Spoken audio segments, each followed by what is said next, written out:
الحمد لله رب العالمين، والصلاة والسلام على أشرف الأنبياء والمرسلين، نبينا وحبيبنا محمد صلى الله عليه وعلى آله وصحبه وسلم تسليما كثيرا. وبعد، فأسأل المولى جل وعلا الذي جمعني وإياكم في هذا المكان أن يجمعني وإياكم في الفردوس الأعلى من الجنة. اللهم تقبل منا صالح الأعمال وجنبنا يا رب سيء الأعمال. اللهم إنا نسألك الإخلاص في القول والعمل. أيها الأحباب، باسمكم جميعا نرحب بالشيخ الفاضل الداعية المعروف عبد الله بن أحمد السويلم في محاضرة سيلقيها علينا هذا المساء أو هذه الليلة بعنوان فقه الأمر بالمعروف والنهي عن المنكر. فنسأل المولى جل وعلا أن يكتب أجره وأن يعلي منزلته وأن يجعل الخطوات التي خطاها إلى هذا المكان في ميزان حسناته. يقول آمين. اللهم ارفع بها درجاته، اللهم كفر بها سيئاته، اللهم ارزقنا يا ربي وإياه الإخلاص في القول والعمل. ما أحوجنا في هذا الزمن إلى أن نعرف فقه الإنكار، إنكار المنكر، وفقه الأمر بالمعروف والنهي عن المنكر في زمن قد كثرت فيه المنكرات وقل فيه الآمرون بالمعروف والناهون عن المنكر، في زمن أصبح ينكر على من يأمر بالمعروف وينهى عن المنكر إلا من رحم الله. فأسأل الله جل وعلا أن يبصرنا وإياكم بأمور ديننا، وأن يعلمنا ما ينفعنا، وأن يزيدنا علما وعملا، إنه ولي ذلك والقادر عليه. أترك المجال لفضيلة الشيخ فكلكم آذان صاغية له، فأسأل الله جل وعلا أن يكتب أجره وأن يعلي منزلته، وصلى الله وسلم وبارك على سيدنا ونبينا محمد.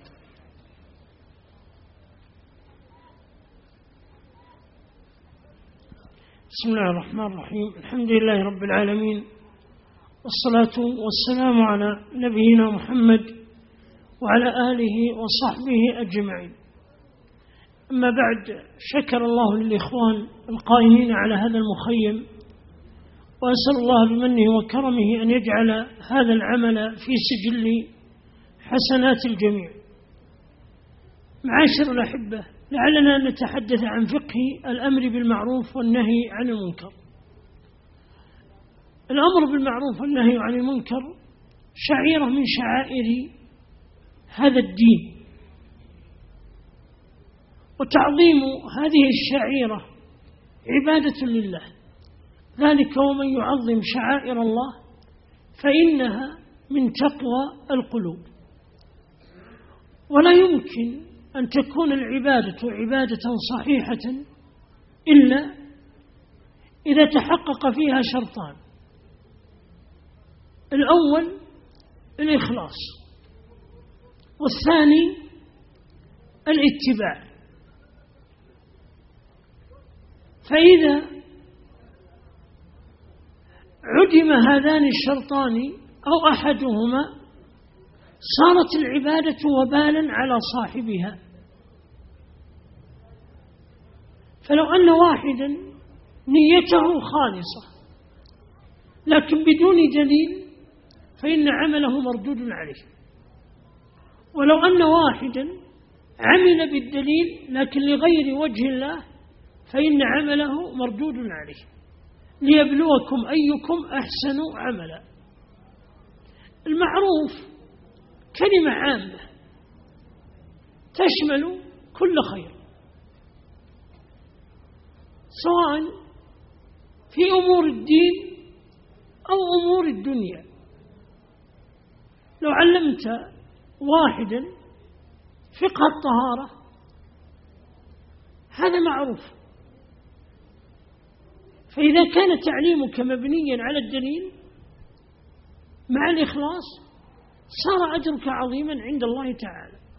يعني قد ترى إنسانا لا يحسن الوضوء فتعلمه الوضوء، ولو علمت واحدا صنعة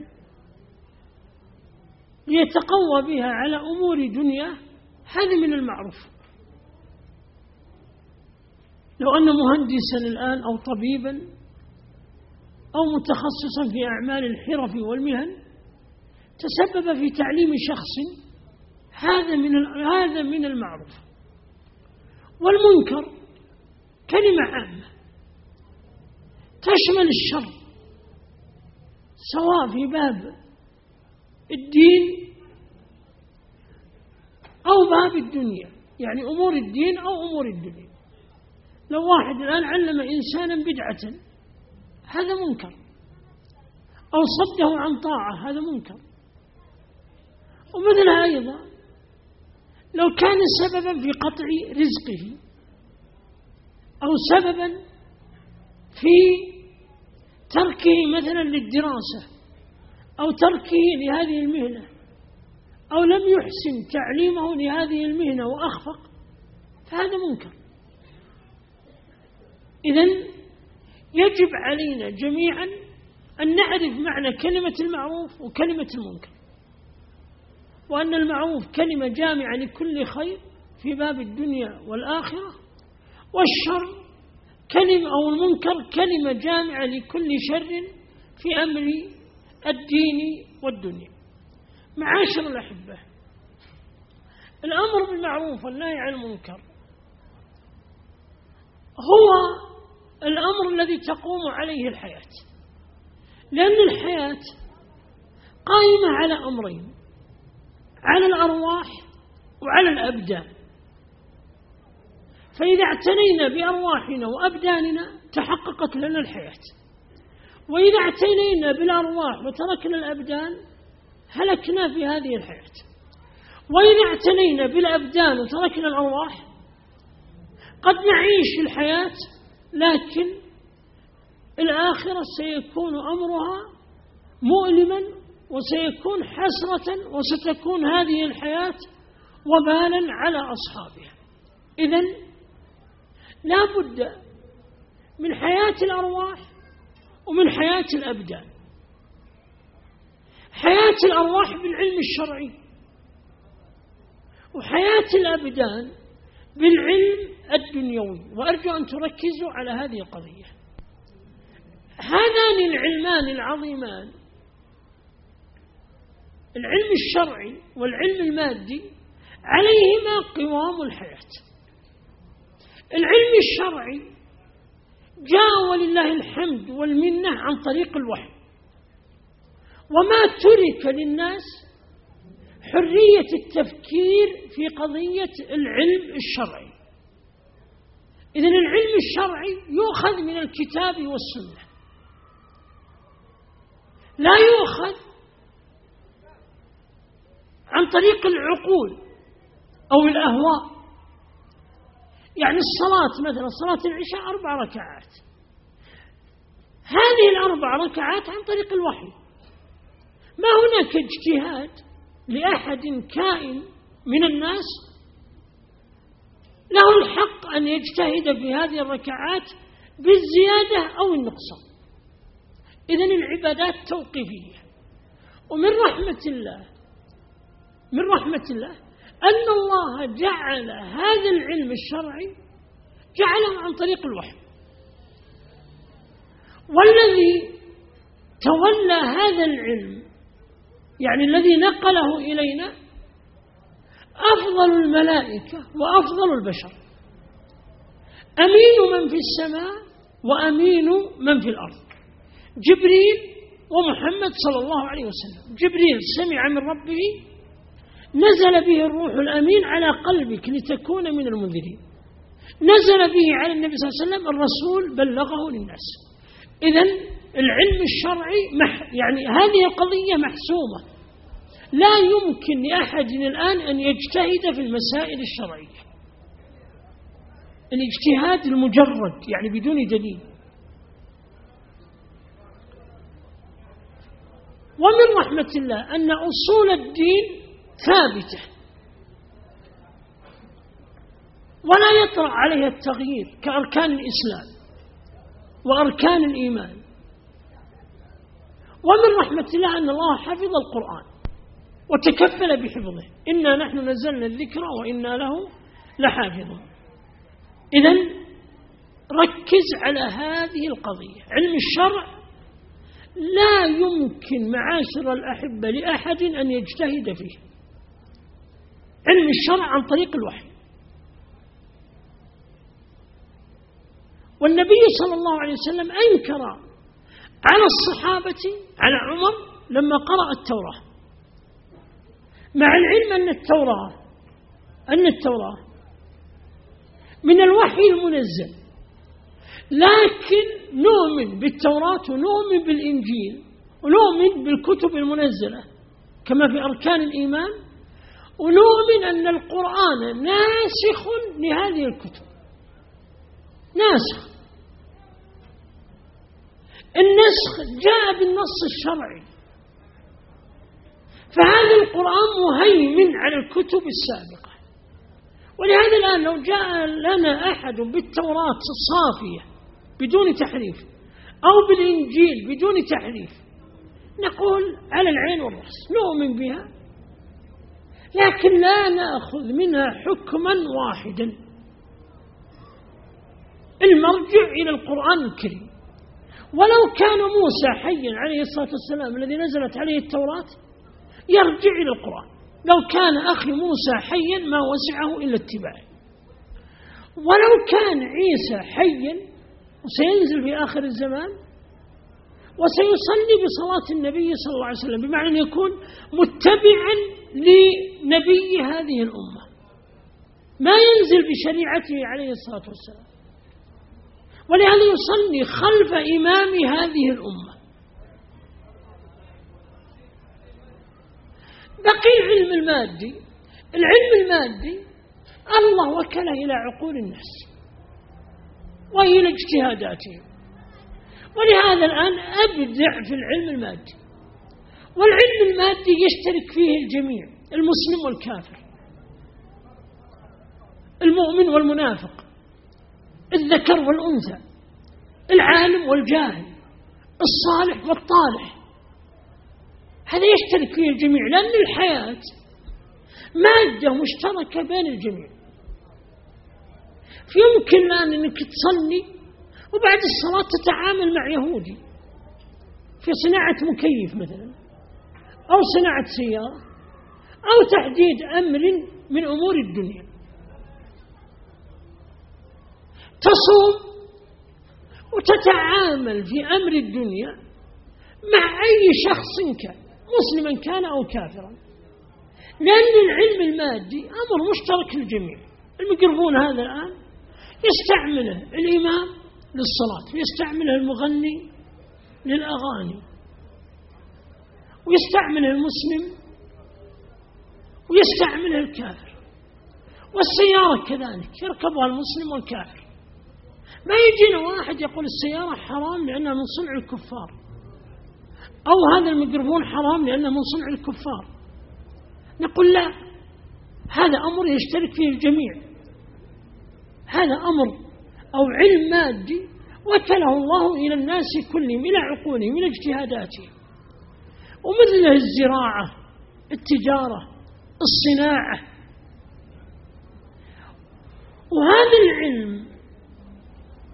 وهذا العلم مطلوب شرعا وعقلا عن العلم المادي،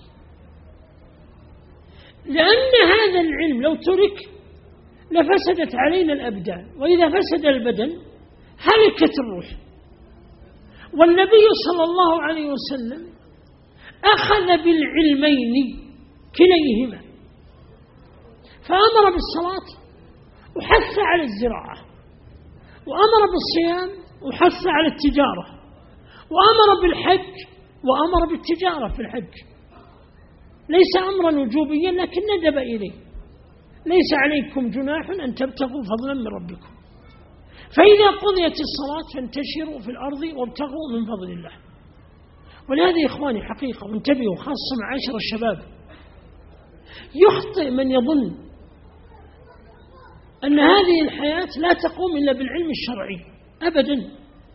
بل يمكن أن بعض الشباب الآن أنه يكفينا منه فقط أن يصلي الصلوات الخمس الفرائض ويصوم رمضان ويحج في العمر مرة واحدة ويجتهد في العلم الدنيوي، وقد يكون أجره في باب العلم الدنيوي أعظم وأفضل بكثير من نوافل العبادات الأخرى. يعني لو جاءنا الآن واحد قال يا شيخ أنا الساعة فقط أحصل فيها 5000 ريال، أيهما أفضل، أقوم الليل ولا أشتغل في الليل بالبيع والشراء والعمل؟ نقول لا والله اشتغل، قيام الليل اتركها لغيرك، أنت ساعتك ب5000 ريال. لو جاءنا طبيب الآن قال شيخ أنا متخصص في الطب، أيهما أفضل، أني أعالج مسلما أو إنسانا في هذا المجال أو أجلس أقرأ القرآن أو أحضر حلقة ذكر؟ نقول هذا نفع متعدي، لا والله اجلس في مكانك. لكن تأتي بالأصول، أصول الدين وعلوم الشرع، العلم الشرعي اللي هو الفقه في المسائل الشرعية، هذا ينبري له قلة من المسلمين. قال الله فلولا نفر من كل فرقة منهم طائفة ليتفقهوا بالدين. ولهذا ترى أكثر الصحابة رضي الله عنهم ما جلسوا عند النبي صلى الله عليه وسلم في حلق العلم، وكانوا يأتون فقط من باب بركة العلم أو بركة المكان، ولا في الغالب في أسواقهم. ولهذا عمر رضي الله عنه كان يجهل شيئا من أحاديث النبي عليه الصلاة والسلام، فإذا سمع أحدا يتحدث بحديث كما في حديث الاستئذان، حديث أبي موسى الأشعري، قال تأتي بشاهد وإلا أوجعتك ضربا. فأتى أبو موسى ب60 من الرجال يشهدون على هذا الحديث. قال عمر أشغلني الصفق في الأسواق، البيع والشراء. وعثمان بن عفان من تجار الصحابة، عبد الرحمن بن عوف من تجار الصحابة. فانتبهوا معاشر الأحبة. وذكر هذه النكتة ابن القيم رحمه الله تعالى، قال الشيطان قد يصرفك عن أمور تزيد في حسناتك يوم القيامة لعبادات تكون نتيجتها أقل من جهة الحسنات يوم القيامة.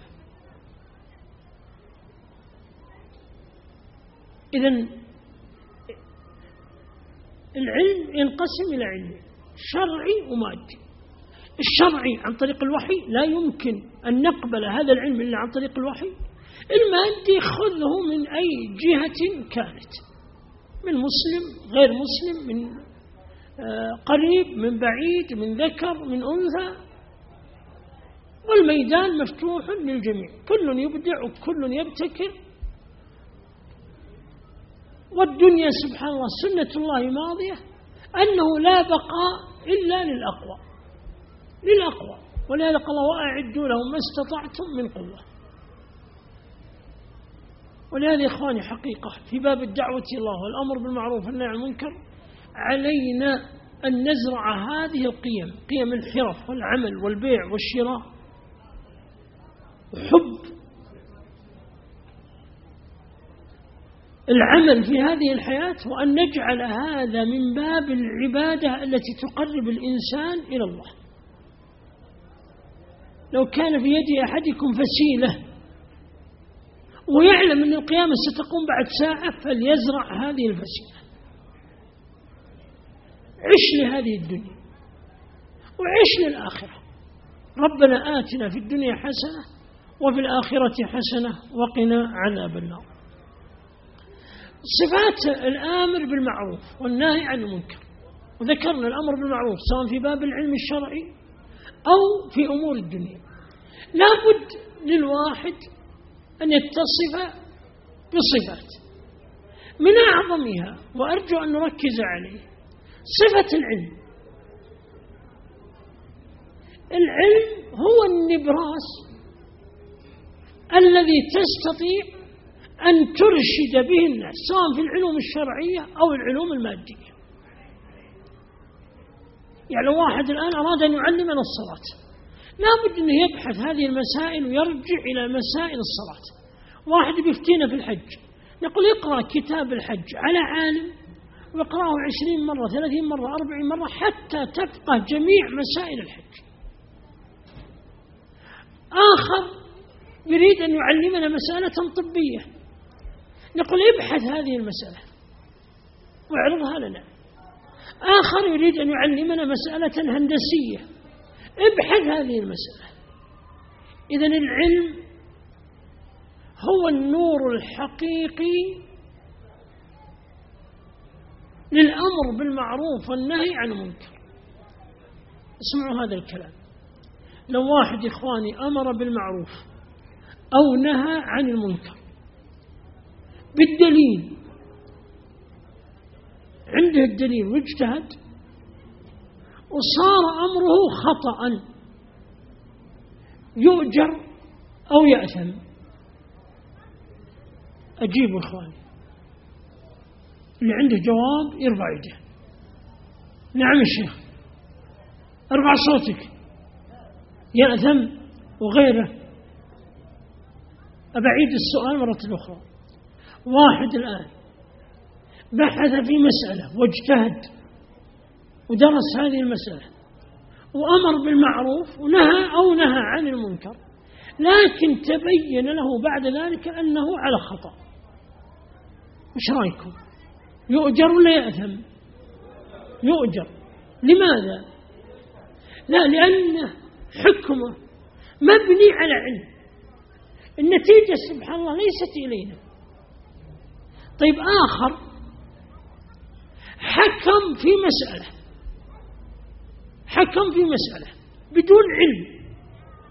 بدون علم ووافق الصواب، صار حكمه صحيحا، وش رأيكم؟ يؤجر ولا يأثم؟ أجيبوا، اللي عنده جواب يرفع يده.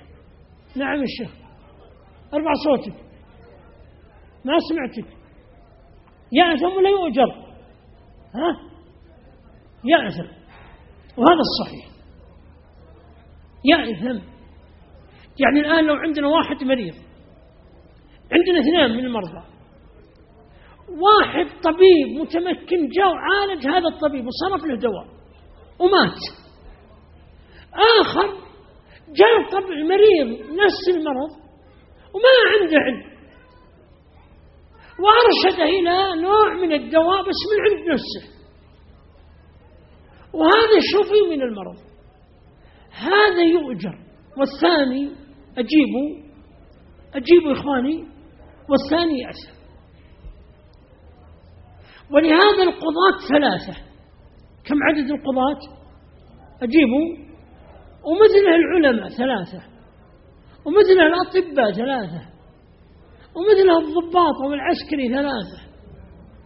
كل صاحب منه ينقسمون إلى 3 أقسام. رجل اجتهد فأصاب، كم له من أجر؟ أجيبوا، أجران. وآخر اجتهد فأخطأ، كم له من أجر؟ أجر. والثالث لم يجتهد، ما عنده مسوغ الاجتهاد، سواء أصاب أو أخطأ، إيش رأيكم؟ يؤجر ولا يأثم؟ أجيبوا، يأثم. يعني لو واحد الآن سأل واحد على الشارع، قال له وين طريق خميس مشيت؟ قال استمر من هنا. سألنا قلنا أنت تعرف الطريق؟ قال لا والله ما أعرف، بس قلت له امش من هنا، ووافق الصواب. إيش رأيكم؟ يؤجر ولا يأثم؟ أجيبوا، يأثم، لأنه تكلم بدون علم بدون دليل. ولا تقف ما ليس لك به علم، إن السمع والبصر والفؤاد كل أولئك كان عنه مسؤولا. لا تتكلم في أمر الدين أو الدنيا إلا بدليل، ولا يسعك السكوت، اسكت. إذن عليك بالعلم، والعلم هو النور الذي يضيء لك الطريق بإذن الله. وأن هذا صراطي مستقيما، اهدنا الصراط المستقيم. فلا تتكلم أخي الكريم في أي مسألة سواء كانت دينية أو دنيوية إلا بالدليل. طيب ضد العلم ما هو؟ الجهل.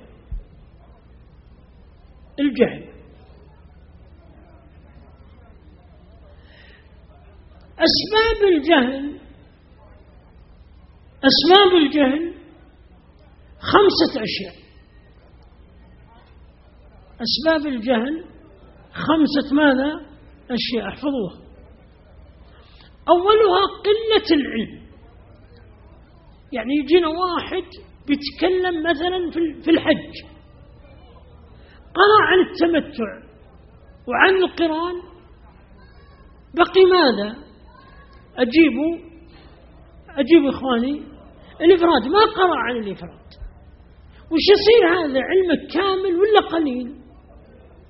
هذا من أسباب الجهل، قلة العلم، بمعنى أنه ما يستوعب المسألة بأكملها. وترى هذا هو الذي أضر الكثير من الناس.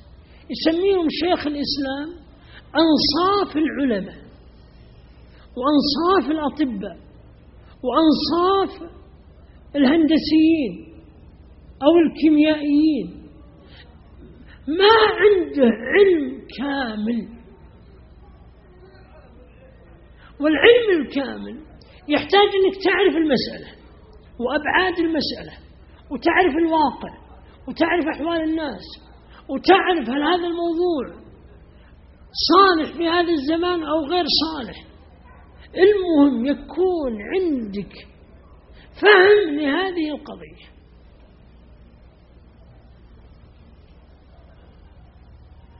وهذا إخواني في الغالب ما يصل إليه إلا من شاب في العلم، سواء كان علما شرعيا أو علما ماديا. إذا لم يكن عندك علم في جميع المسألة لا تكلم، وتوقف وراجع وابحث مرة ثانية وثالثة. يعني لو واحد الآن يريد أن يسألك في أحكام السفر، ابحث مسائل أحكام السفر، اقرأها مرة، مرتين، 3 مرات، إلى 50 مرة، إلى 70 مرة،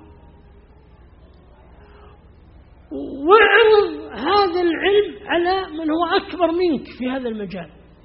ليس المعنى أكبر منك في السن، لا، قد يكون أصغر منك من جهة السن، لكن اعرض عليه. ولهذا النبي صلى الله عليه وسلم كان يدارس جبريل، والنبي صلى الله عليه وسلم لما عرج به إلى السماء اغتنم فرصة العروج إلى السماء وأخذ يسأل الأنبياء: كيف تعاملتم مع الأمم؟ ما هو الطريق الأمثل في الدعوة إلى الله؟ ولهذا لما فرض على النبي 50 صلاة رجع إلى من؟ أجيبوا إخواني، إلى نبي الله موسى. وموسى عنده خبرة في المجال، يعني عنده سبق في الدعوة. قال: يا نبي الله، يا محمد، ماذا فرض عليك ربك؟ قال: فرض علي 50. قال: راجع ربك، أمك ما تطيق، أمتك لا تطيق، أمتك لا تطيق هذا. فراجع ربه وسأله التخفيف حتى خففت إلى 5 صلوات. ولهذا أخي الشاب، أخي طالب العلم، راجع وابحث. وإذا كان هناك مسألة ستؤثر في حياة الناس وستظهر للعالم أو للناس، راجع يا أخي مع العلماء الكبار. قد يقول لك العالم يعني مثل سماحة المفتي في هذا الزمان أو الشيخ صالح فوزان وغيره، يقول كلامك صحيح بس لا تعرضه الآن. يعني أنا أذكر واحد في عالم من كبار العلماء اسمه بعدين الشيخ محمد العثيمين في رنية، ليس الشيخ محمد بن عثيمين رحمه الله المشهور، وكلا الاثنين توفي رحمهم الله. الشيخ محمد بن عثيمين في رنية يكتب كل سنة للشيخ ابن باز، لاحظ كل سنة، لاحظ أدب العلم سبحان الله، كل سنة يستأذنه أنه يعرض بحث في الحج: هل المتمتع عليه سعيان أو سعي واحد؟ والرجل مدرك وباحث المسألة ومحررها بالأدلة ورأيه مخالف لما عليه الجمهور، ويرد عليه الشيخ ابن باز رحمه الله. من الشيخ عبد العزيز بن إلى الأخ المكرم أرجو ألا تعرض هذا البحث.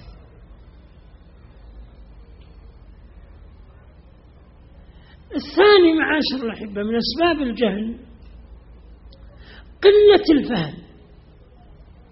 في ناس سبحان الله العظيم عنده علم لكنه ما يفهم. قال النبي صلى الله عليه وسلم: من يرد الله به خيرا إيش يفقهه في الدين. يعني ليست القضية أخي الكريم أخي المبارك أنك تقرأ فقط أو تسمع فقط، لا بد أن تفهم، لا بد أن تفهم هذه المسألة، وأن تكون فاهما مدركا لهذه المسألة التي تريد أن تتحدث فيها. يعني بعض الناس سبحان الله متضلع في العلم، حافظ لكنه ما يفهم، ما عنده فقه المسألة، يستنبط أو يعطيك الدليل لكن ما يستطيع يستنبط الحكم. يعني بعض الناس سبحان الله وعاء أوعية من وعاء الحفظ.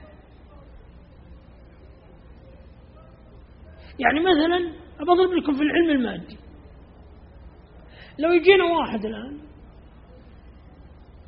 حافظ علاج الكبد وعلاج الكلى وعلاج شرايين القلب وعلاج مرض الأعصاب، كم نوع الآن من المرض عندنا؟ أجيبه 4. يجيه واحد مريض في الكبد، هو يشخص له المرض، عارف المرض ويعطيه العلاج، لكن اللي ما عنده فهم قد يعطيه علاج ينفع في الكبد ويضر في أي شيء، أجيبه ويضر في الكلى. ترى هذه مشكلة هذه. ولهذا الآن البعض قد يحفظ 20 دليلا 30 دليلا في المسألة، لكن ما يعرف الناسخ من المنسوخ ولا المطلق من المقيد ولا الخاص من العام، ولا يعرف علم الآلة في هذه القضية. ولهذا ترى خرج أهل البدع، ترى أهل البدع الخوارج والمعتزلة والجهمية والقدرية ما عندهم قلة في العلم، عنده إدراك للنصوص لكن ما عنده فهم. خلاص يقرأ الخارجي: لا يزني الزاني حين يزني وهو مؤمن. خلاص إذا كان ليس مؤمنا فالمعنى أنه كافر، وإذا صار كافر يجوز قتله، ثم بعد ذلك استباحوا القتل والدماء. يأتي المرجئة يقول لك أن النبي صلى الله عليه وسلم قال: من قال لا إله إلا الله دخل الجنة وإن زنى وإن سرق. فيقول لك الناس كلهم سواء، أهم شيء بس تقول لا إله إلا الله وتعتقد الإيمان واعمل ما شئت، وإيمانك كإيمان أبي بكر وكإيمان عمر، لو تزني لو تسرق لو تشرب الخمر ما عليك شيء. هذا كله بسبب قلة الفهم. طلعوا علينا القدرية قالوا: يا شيخ عندنا نصوص، والله سبحانه وتعالى لا يظلم، والله منزه عن الظلم. كيف يقدر الكفر على الكافر؟ يقول لك: تعال أبو لهب كفر بقضاء وقدر أو بدون قضاء وقدر. أجيبوا يا إخواني، بقضاء وقدر. يقول: كيف يقدر الله عليه الكفر ثم يدخله في النار؟ طيب وش الحل؟ قال: الحل لا قدر، أنكر القدر.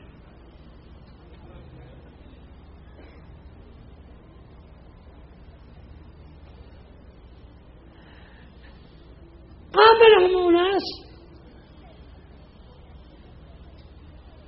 وقالوا نؤمن بالقدر وأن الإنسان مجبور على عمله، اليوم الجبرية.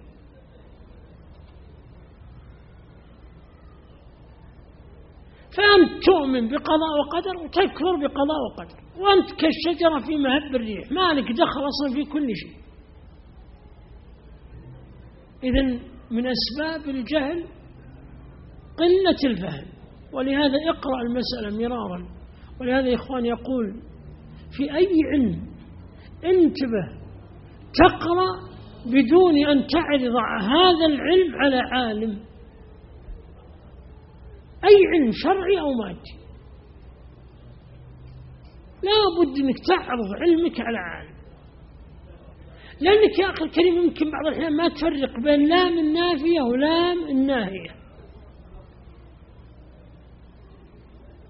يعني لو قلت لك الآن لا تشرب من الماء، هذه نهي ولا لا؟ واضح الآن؟ وإذا قلت لا أحد بجواري، هذا نفي، واللام هي اللام. فالشباب الآن الذين يقرؤون بين أنفسهم تراهم إلى الضلال أقرب، وأعداء الدين إذا أرادوا أن يزرعوا فتنة خاصة في جانب الفكر والشبهات أبعد الصغار عن العلماء، خله يقرأ لوحده بس لا يرتبط بعالم، لأن العالم بيبين لك الدليل ويوضح لك المدلول من الدليل ويفهم الدليل لك. الثالث من أسباب الجهل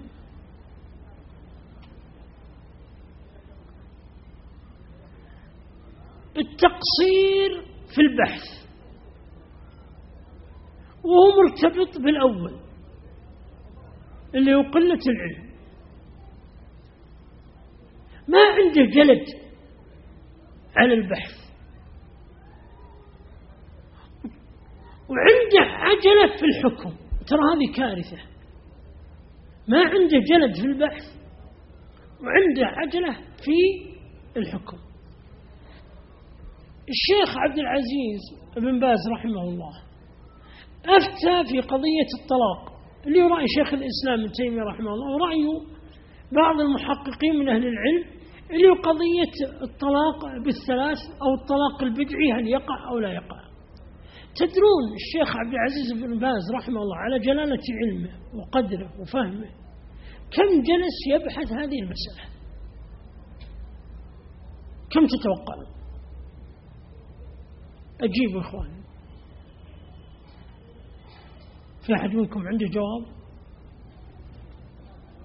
تخيل تصور كم.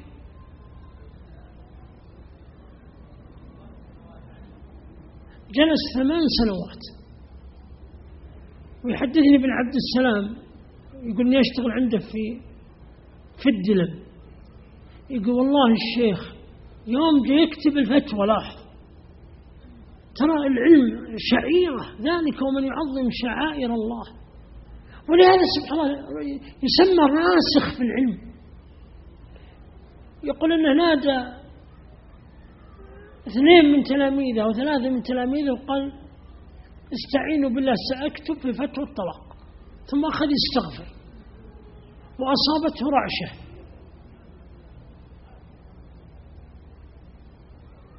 يقول جلس إلى أن استعان بالله ثم أملى عليهم الفتوى وأخذوا يكتبونها.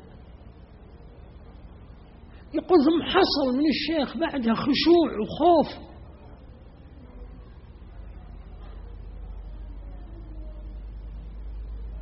يقول لي سأله الشيخ عبد الرحمن الجلال من تلاميذه، قال شيخ كم جلست في هذه الفتوى تبحث؟ قال 8 سنوات وتبين لي الصواب في ذلك بعد توفيق الله. فلا بد أخي الكريم من طول البحث، طول النفس. الشيخ عبد الله بن جبرين الله يرحمه يقول لي واحد يقول لي الشيخ عبد الله السلطاني، يقول لي دخلت على الشيخ بعد درس العشاء يوم الأحد، الشيخ عنده درس في بيته يوم الأحد، يقول بعد ما خرج الطلاب الساعة 11 الليل قصير في الصيف، يقول تعشيت أنا والشيخ، يقول أنا جاي من القوعية استضافني الشيخ، يقول نمت الملحق، يقول جت الساعة 2:30 3، وأقوم وأجد مكتبة الشيخ النور والع، قلت أجد الشيخ نسى النور، أروح إلى المكتبة وأطفئ النور. يقول والله يوم دخلت ولا الشيخ على الماصة ومعه الكتاب ويبحث ويحرر الساعة 2:30 الليل. يقول للشيخ عبد الله بن جبرين في نفسه، يقول والله نقرأ يوميا عند الشيخ محمد إبراهيم الراجع ونبحث يوميا 16 ساعة. فلا يأتي إخواني واحد يعرض علينا جزء من المسألة ثم يقرر هذه المسألة على أنها فتوى وتخرج للملأ دون الرجوع للعلماء الكبار الراسخين في العلم. ولهذا يا إخواني ترى لا يجوز أخذ الفتوى إلا من المفتي الذي عينه ولي الأمر، هو الذي تبرأ به الذمة، خاصة في المسائل العامة. لكن غير المفتي ومن عينهم ولي الأمر في الإفتاء هم ينقلون أقوالا لا يجوز الاستناد إليها في الفتوى. مثل لو قلت لكم الآن صلاة الجمعة صلاة الجماعة ليست واجبة في المسجد، هذه ليست فتوى تؤخذ مني، ولا يجوز أنك تأخذها مني، ولا يجوز أن تعتمد عليها. هذا قول لأهل العلم. ومثله الآن لو واحد طلق زوجته طلاقا بدعيا ما تروح تسأل إمام مسجد، ولا تسأل واحد ملتحي، ولا تسأل حتى أستاذ في الجامعة، اسأل المفتي الذي عينه ولي الأمر، لأن هذه المسألة فيها قولان عظيمان لأهل العلم. من يرجح لك أحد هذين القولين؟ المفتي الذي عينه ولي الأمر. لكن غير المفتي وغير اللجنة الدائمة وهيئة كبار العلماء غيرهم ينقل فتوى، ينقل قولا، يقول لك قال الشافعي، قال الإمام مالك، قال الإمام أحمد، وهذا ترى من أسهل الأشياء. يمكن لو تأتي الآن بأكبر عجوز في أبها تفتح المغني وتعطيك 4 أقوال في المسألة، أمر سهل. يعني من أسهل الأشياء أنك تنقل قولا، لكن تحرير الفتوى لا، هذا أمر عظيم.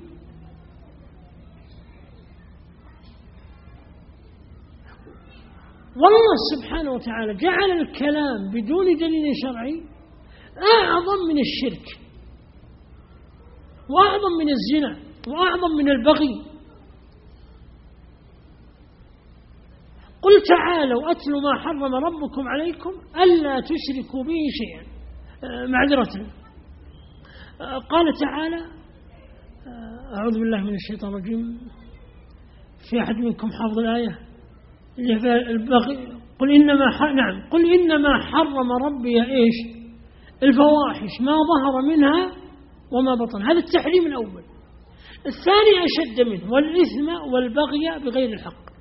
الثالث اللي هو الشرك، وأن تشركوا بالله ما لم ينزل به عليكم سلطانا. الرابع وهو أشدها، وأن تقولوا على الله ماذا؟ ما لا تعلمون. فانتبه لهذه القضية وركز على هذا الأمر. الرابع من أسباب الجهل، أنا قلت لكم 5 لا 4. الأول قلة إيش؟ العلم، والثاني أجيبوا قلة الفهم، والثالث قلة ماذا؟ البحث، ولا لا؟ نعيدها مرة ثانية 3. الأول قلة العلم، والثاني قلة الفهم، والثالث قلة ماذا؟ قلة البحث. الرابع يصير عالم وعنده جلد في البحث وأدرك المسألة بأدلتها، لكن عنده سوء القصد. سوء إيش؟ القصد. ما عنده قلب صافي إنه يقنع بالحق، مثل علماء المبتدعة، وجحدوا بها واستيقنتها أنفسهم ظلما وعدوانا، فانظر كيف كان عاقبة المفسدين. واللي نيته السيئة لا يمكن أن يطهر قلبه أبدا إلا إذا اجتهد في إصلاح نيته. سوء القصد يمنع قبول الحق. ما الذي منع أبا جهل من قبول الحق؟ سوء القصد، النية الفاسدة، الاستكبار والعناد. وجحدوا بها واستيقنتها أنفسهم ظلما وعلوا، فانظر كيف كان عاقبة المفسدين. فانتبه أن تبحث وعندك نية غير طيبة، وابحث وانتبه أنك تقرأ في كتاب ونيتك سيئة لصاحب الكتاب، تريد أن تبحث عن خطأ لصاحب هذا الكتاب، تراك ما توفق. اجعل النية الصافية واجعل القلب سليما، يوم لا ينفع مال ولا بنون إلا من أتى الله بقلب سليم. من صفات الآمر بالمعروف والنهي عن المنكر قلنا العلم. الصفة الثانية يا إخواني الحلم. الحلم لأمر لا بد منه، ولهذا الطبيب لا بد أن يكون حليما، والمهندس لا بد أن يكون حليما، والضابط في المرور لا بد أن يكون حليما.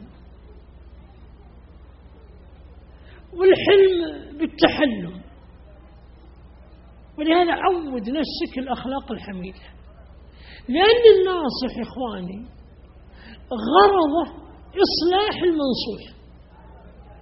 لو كان ذلك على حساب صحته، يعني لو يقتل الناصح فداء لتعليم المنصوح قد يتحمل ذلك، وقد يهلك نفسه لنصح هذا المنصوح، بل قد يكون المنصوح يقتل الناصح. فهمتم الآن معي؟ يقتل، يضربه، يسبه، يبصق في وجهه، وهو أثناء الضرب والبصاق في الوجه يتمنى الخير للمنصوح. يعني لاحظ هذه الدرجة. قال تعالى في سورة ياسين: وجاء من أقصى المدينة رجل يسعى قال يا قوم اتبعوا ماذا؟ المرسلين.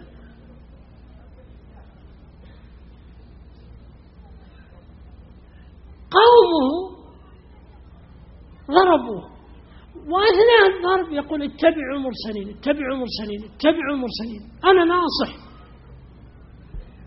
قتلوه، دخل الجنة. أول خطوة وضعها في الجنة ماذا تمنى؟ سبحان الله، أجيبوا، تمنى أن المنصوحين الذين كان ينصحهم أن يدخلوا معه الجنة. والنبي صلى الله عليه وسلم يحكي نبيا ضربه قومه حتى سال الدم على وجهه، قال اللهم اغفر لقومي فإنهم إيش؟ لا يعلمون. ولهذا اللي ما عنده حلم ولا عنده الصبر ترى ما يستطيع يأمر بالمعروف ولا ينهى عن المنكر، لا يستطيع أبدا. ربما يكون أمره بالمعروف ونهي عن المنكر ضررا عليه وعلى غيره. فعليك أن تتصف بهذه الصفة: الحلم والصبر ومكارم الأخلاق وسعة البال وسعة الأفق وبعد النظر.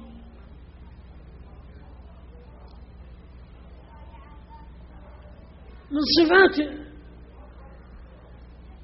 الآمر بالمعروف والنهي عن المنكر أن يعرف واقع الناس، وهذا يدخل في باب العلم. لا بد أنك تعرف الواقع، فيكون عندك جدولة في إنكار المنكر. يعني يجيك واحد ما يصلي ويقع في الزنا، ما هو المنكر الذي تنكره عليه؟ أجيبه الصلاة، اجعل الزنا بعدين، حاول فيه أنه يصلي، لأنه إذا صلى برحمة الله ضمن عدم الخلود في نار جهنم. واحد الآن كافر ويشرب خمر، ماذا تعمل معه؟ أجيبه، تدعوه إلى التوحيد، اترك لو شرب الخمر. أيضا لا يكن في معرفتك الواقع، لا يكن أمرك بالمعروف منكرا،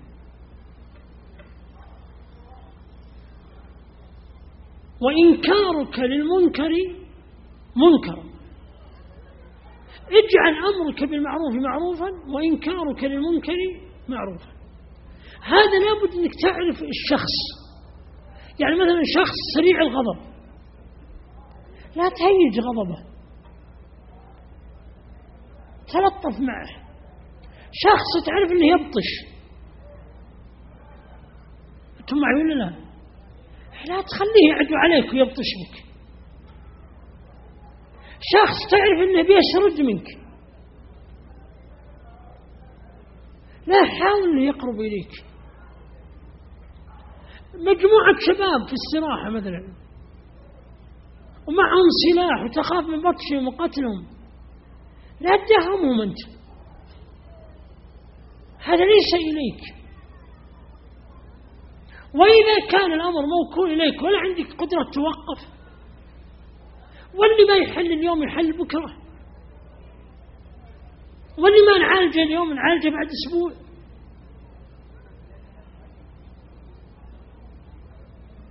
وانت ذمك تبرأ بإنكار قلبك إذا كنت لا تستطيع بيدك ولا بلسانك.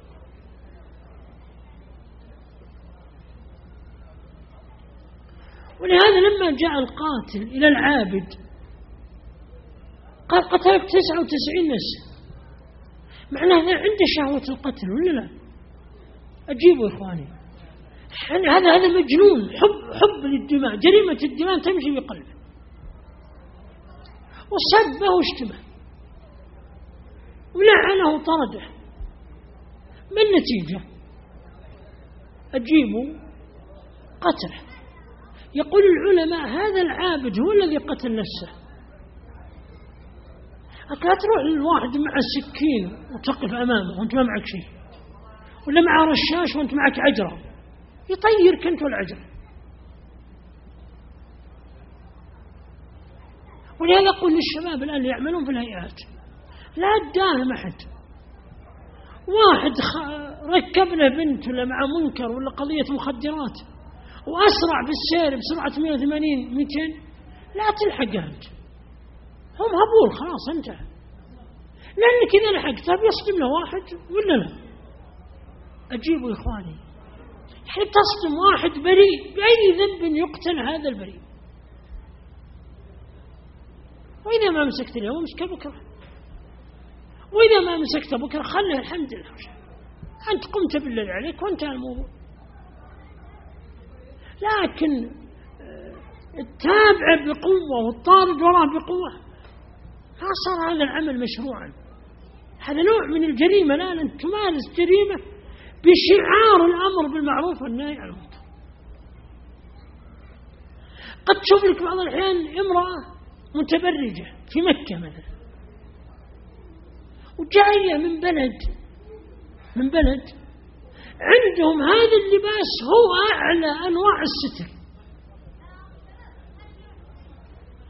يعني أذكر مرة ممرضة تونسية جاية من تونس مشهورة بالسفور، هي مسكينة جاية 2 يوم أو 3 يوم تعمل هنا. الطبيب اللي ماسك الدائرة الصحية ملتزم وخير وعاقل، وقالوا لها الممرضات ترى مدير المستشفى ترى رجل صالح يعني يريد الستر، فيلبست لباس عندنا هو غاية التبرج، وهو عندها غاية ماذا؟ أجيبه الستر، وجاءت تستعرض أمام هذا الطبيب. الطبيب جزاه الله خير صار عارف الواقع، شكرها على لباسها ثم نصحها بعد ذلك. لكن لو صار واحد ما يفهم واقع هؤلاء. أنا أذكر مرة ذهبت بأم إبراهيم المستشفى عندنا فيه،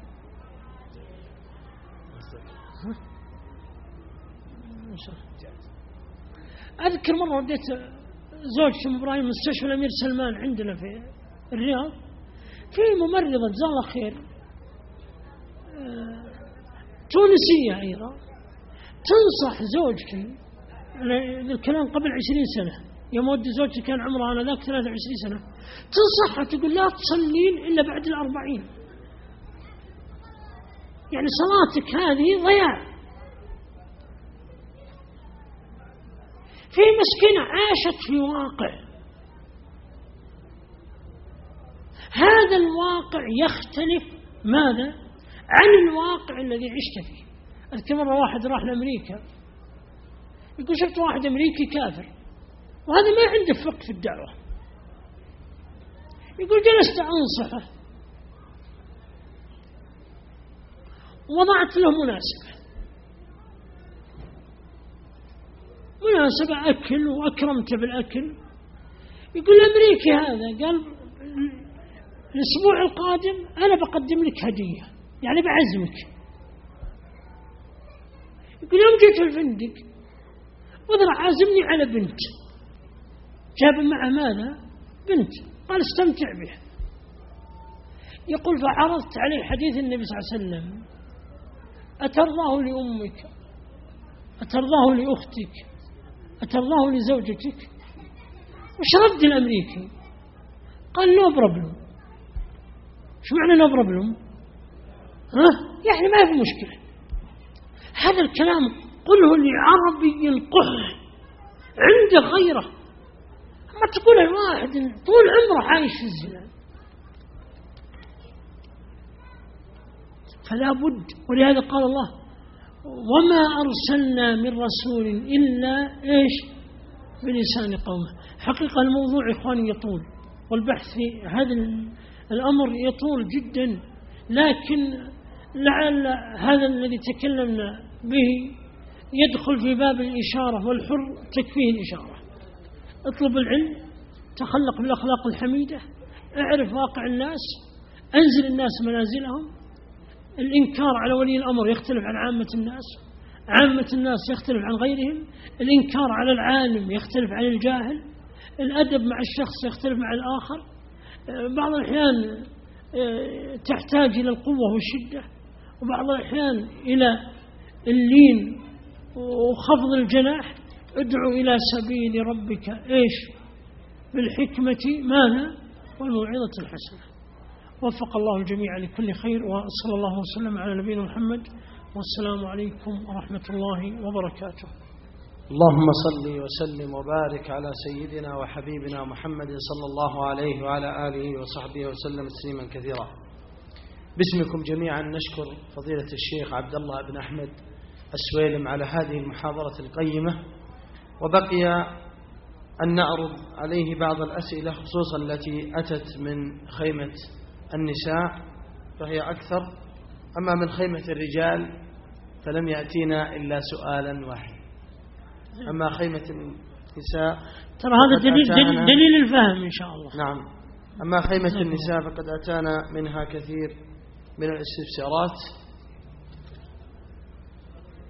يقول يا شيخ هل يجوز حب اللاعب الرياضي لأجل لعبة؟ يجوز، وليس حبا له لأجل دينه. الحب يا إخواني ينقسم إلى أقسام. الحب في الله هذا تحب الشخص لأجل دينه. في أنواع أخرى ليست محبة دينية، قد تحب لشكله مثلا، قد تحبه لأخلاقه، قد تحبه لقرابته، قد تحبه مثلا إذا كان هناك ميول رياضي للعبه لإبداعه. هذا الحب حب مفطور عليه الإنسان، ولا يلام عليه الإنسان إلا إذا قدمه على المحبة الدينية. فهمتم الآن معي؟ إذا قدم على المحبة الدينية هنا لا يجوز. يعني لو جاءت معركة بين المسلمين والكفار، ومع الكفار لاعب محبوب عند المسلمين، وجاء واحد من المسلمين وتمكن منه، قال سأتركه لأني أحبه للعبه. هنا الآن غلبت هذه المحبة على المحبة الدينية. الله قال لا تجد قوما يؤمنون بالله واليوم الآخر يودون إيش؟ من حاد الله ورسوله ولو كانوا ماذا؟ وقال الله عن نبيه إنك لا تهدي إيش؟ من أحببت.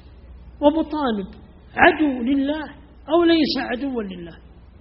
أجيبوا عدو لله، ومع ذلك الرسول يحبه لأجل ماذا؟ أجيبوا لأجل قرابته. ويجوز الزواج من اليهودية والنصرانية. هل يمكن تتزوج بامرأة دون أن تحبها؟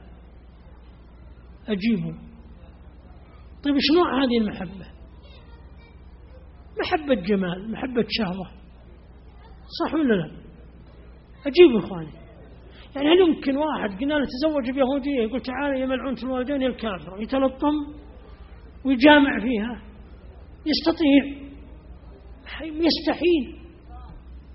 اللي صانع لنا الكهرب، لو جاء واحد يصلح لك كهرب أو صلح لك أو ميكانيكي يصلح سيارتك هو كافر، ما تحبه لأجل أن يصلح سيارتك. الطبيب اللي يعالجك. فانتبهوا لهذه القضية، لا يختلط عليكم قضية الولاء والبراء. لكن لو زوجك التي تحبها تسب الله أو تسب الرسول انتهى الأمر.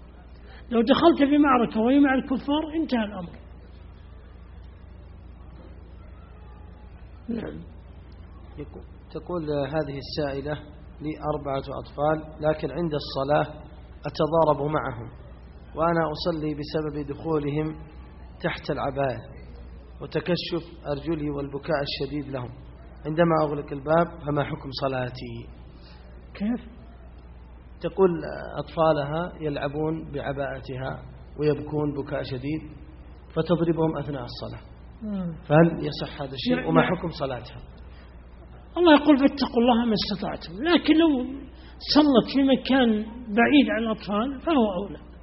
لكن إذا كانوا لا يستغنون عنها ويجرون عباءتها في الصلاة وصلت على قدر استطاعتها، فالنبي صلى الله عليه وسلم حمل أمامة بنته وهو في الصلاة عليه الصلاة والسلام.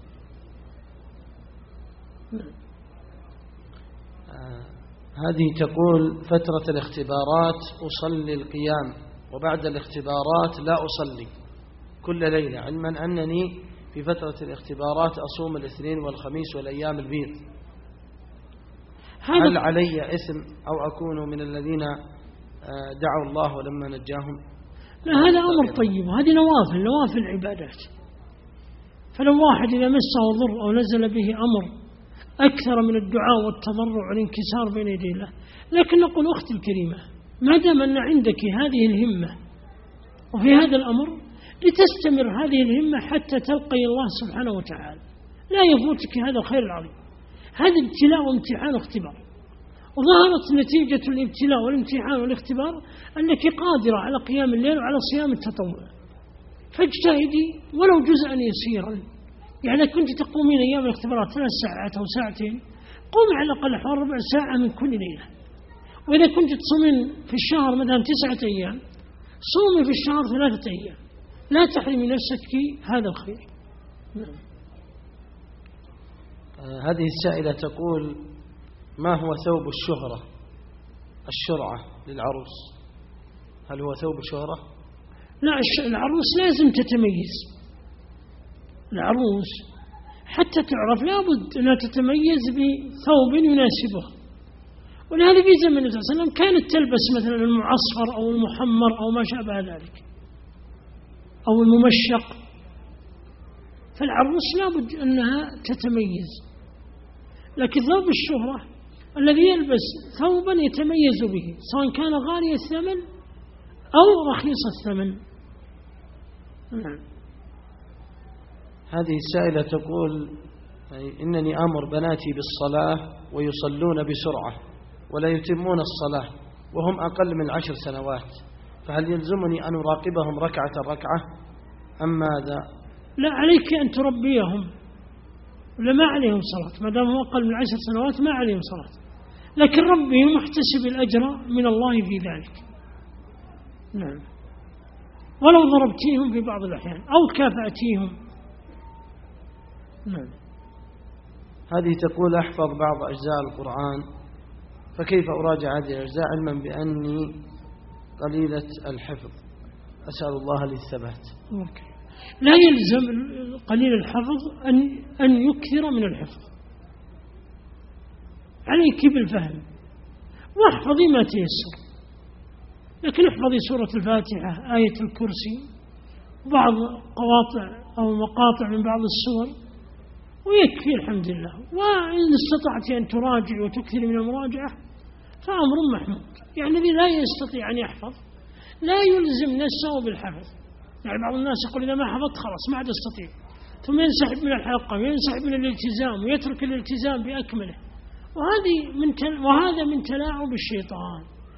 والسورة اللي ما تقدر تحفظها اذهب إلى السورة التي بعدها.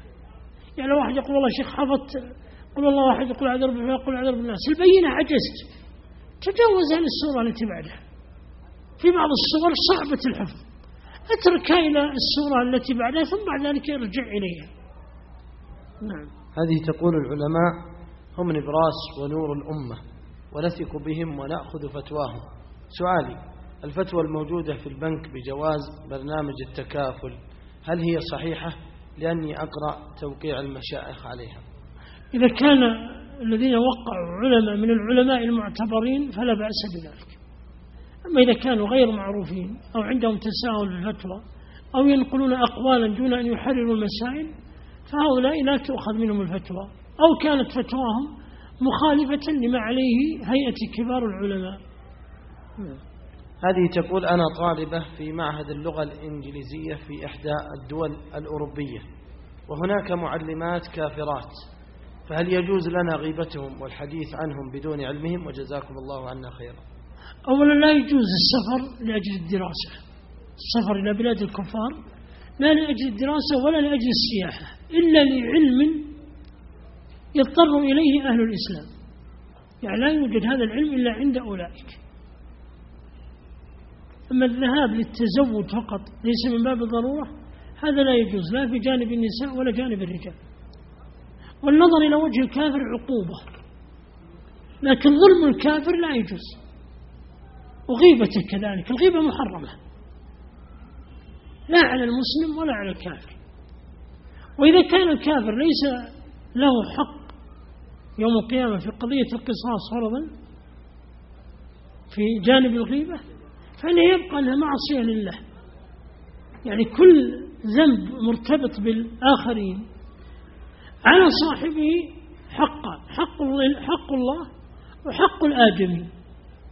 فإذا كانت يعني غيبة الكافر أو يعني يجوز غيبة الظالم للمظلوم لدفع الظلم، ولا الغيبة كلها حرام.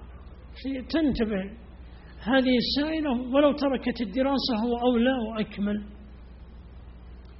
هذه تقول: ما حكم تسمية بعض البنات باسم آية؟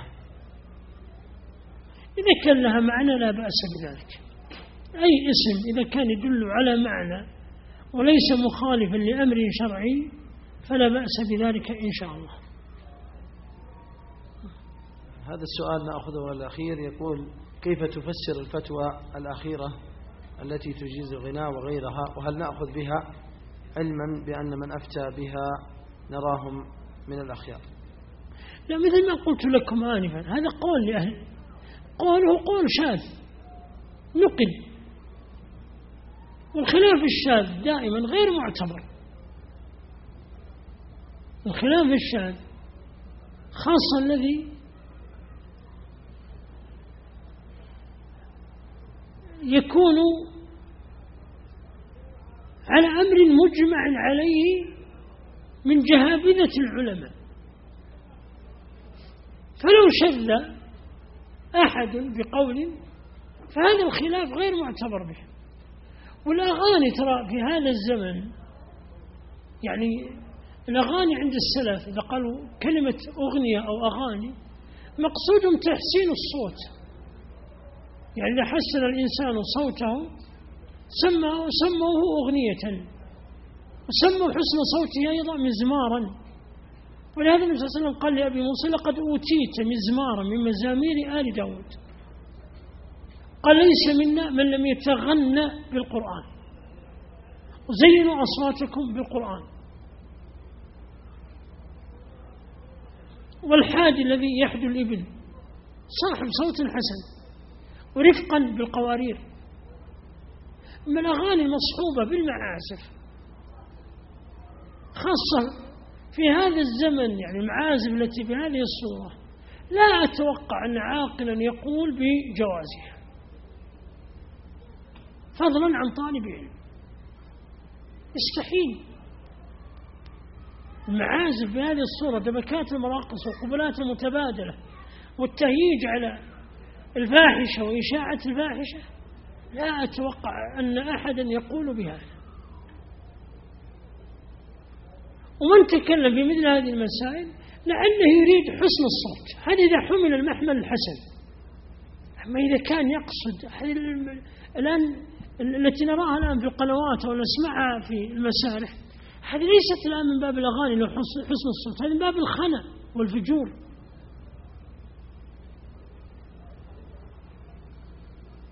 وأقل الأحوال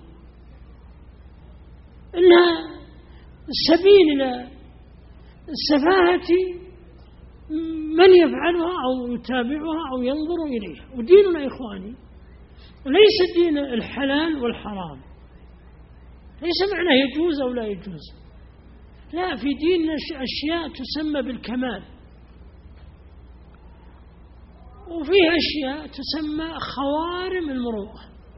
الآن لو فسخت الغترة بهذه الصورة يجوز ولا ما يجوز؟ أجيبه يلا نطل الغترة.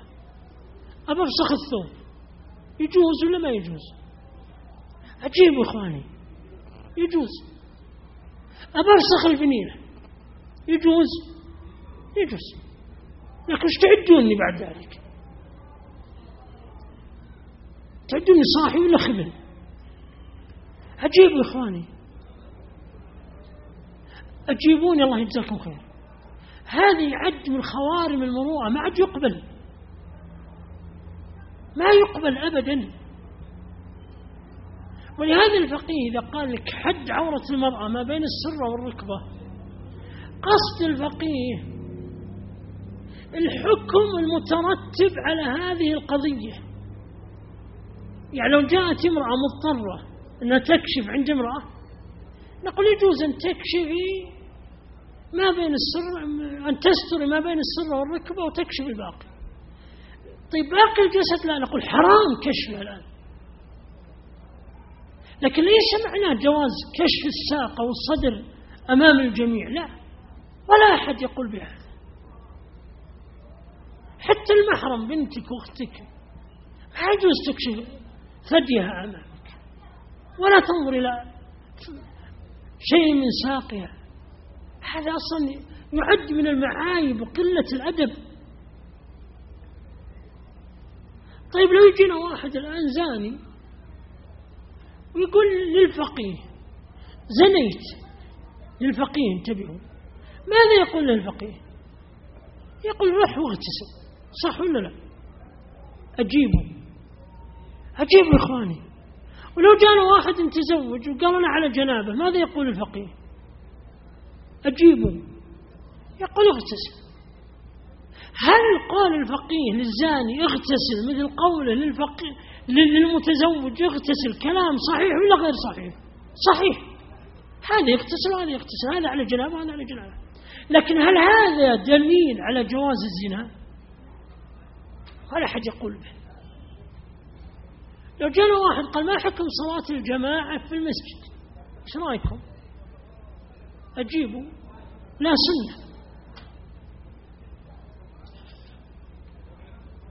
لأن الواجب عند الفقيه إنك إذا تركته يترتب عليه حكم آخر.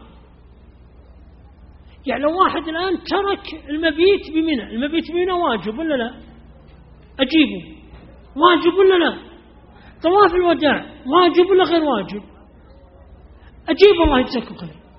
لو ترك أحد ماذا عليه؟ دم. إذا ترتب على هذا الحكم حكم آخر.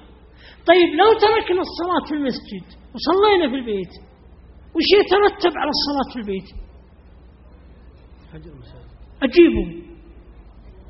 أجيبوا يا إخواني.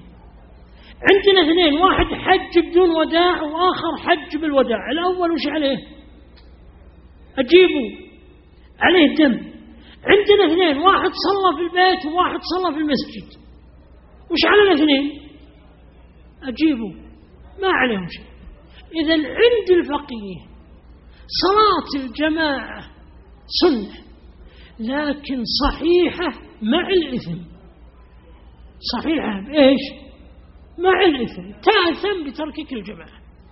ليس معنى الواجب عند الفقيه، ليس معنى إن إذا قال لك سنة، إن كذا قال لك هذا سنة، ليس معناه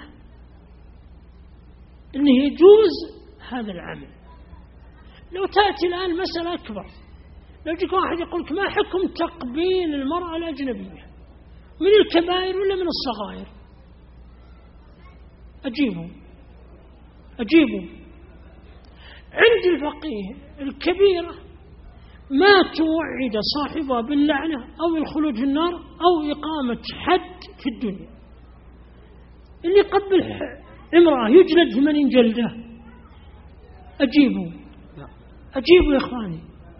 هل في حديث نص على أنه ملعون؟ هل في نص يتوعد بأنه يخلد في النار؟ يقول لك لا، ليست من الكبائر من الصغائر. لكن هل يجينا واحد يقول يجوز تقبيل أو تقبيل المرأة من الصغائر؟ هذا جنون. وهذا من ما قلت لكم قلة الفهم. الدين نحتاج إلى فهم.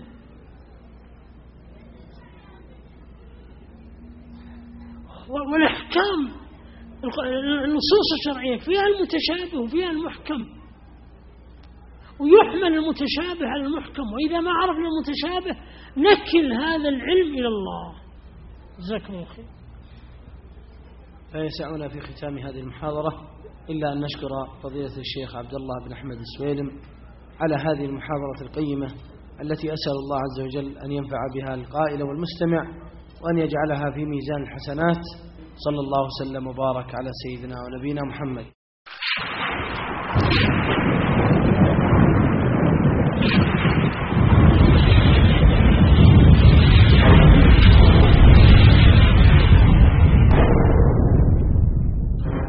أبها السياحية، أبها الدعوية، أبها السياحية، أبها الدعوية، سياحية دعوية حيوية نوعية، سياحية دعوية حيوية نوعية. أبها الدعوية تدعوكم كل عشية بمناشطها الحيوية وبرامجها النوعية. خيمة أبها الدعوية تدعوكم كل عشية بمناشطها الحيوية وبرامجها النوعية. هي للأسرة كالشمعة تجمعكم أجمل جمعة، يا من ترجون المتعة ببرامج إسلامية. جمعت بين الإمتاع وجميل حديث الداعي واللهو بغير ضياع ومعارض إبداعية. جمعت بين الإمتاع وجميل حديث الداعي واللهو بغير ضياع ومعارض إبداعية. أبهى الدعوية تدعوكم كل عشية بمناشطها الحيوية وبرامجها النوعية. خيمة أبهى الدعوية تدعوكم كل عشية بمناشطها الحيوية وبرامجها النوعية. هي للأسرة كالشمعة تجمعكم أجمل جمعة يا من ترجون المتعة ببرامج إسلامية. تدعو للهدي السامي وفق الدين الإسلامي دون غلو هدامي أو أفكار غربية. تدعو للهدي السامي وفق الدين الإسلامي دون غلو هدامي أو أفكار غربية. خيمة أبهى السياحية خيمة أبهى الدعوية تدعوكم كل عشية بمناشطها الحيوية وبرامجها النوعية.